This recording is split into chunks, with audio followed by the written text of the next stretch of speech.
झी5 आजच सबस्क्राईब करा आणि पहा तुमचे आवडते शोज।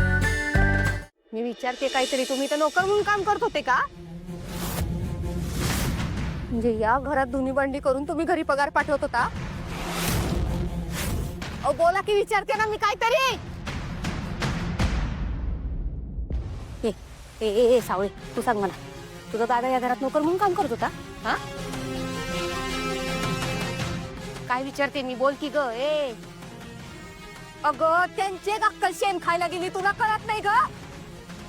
तुझं घर आहे ना हे, तू कसं काय तुझ्या दादाला इथं काम करायला ठेवू शकते ग? कसं ठेवू शकते? कोण बाई आहे ग तू? इनफ।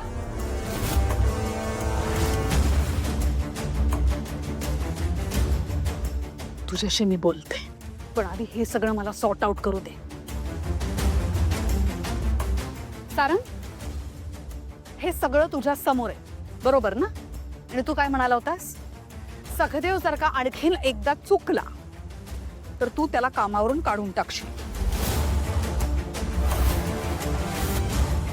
आता बोल ना।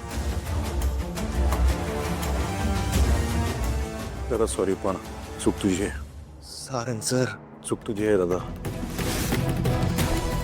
मी बोललो होतो ना तुला, कंपनीचं काम आहे, जबाबदारीने करावं लागेल। रक्कम छोटी आहे पण मी काही नाही करू शकत। सॉरी, पण आजचा दिवस तो शेवटचा आहे। उद्यापासून कामावर येऊ नकोस। आता उगाच मलाच माझं गिल्टी वाटतंय। माझ्याच बाबतीत कसा चुकतोस तू सत्ते? आता गेल्या वेळेस किटी पार्टीला माझ्या मैत्रिणीच्या सँडलवर ज्यूस सांडवलं याने। मग काय, तिची चप्पल साफ करावी लागली याला।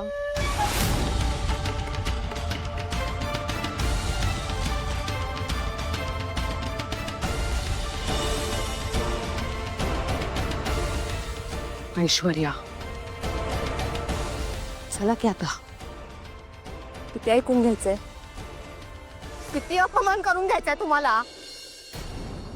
ओ कोण बोलते मी? तुमच्या नावावर त्या हजारोंच्या उधाऱ्या करून ठेवल्यात, मी कोण फेडणार आहे त्या?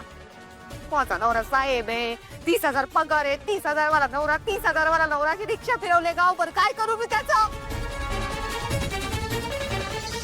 तुम्ही तर घरी चला, चला। उरलेला पगार तेवढा पाठवून द्या। आता काय तमाशा बघायचा, चला।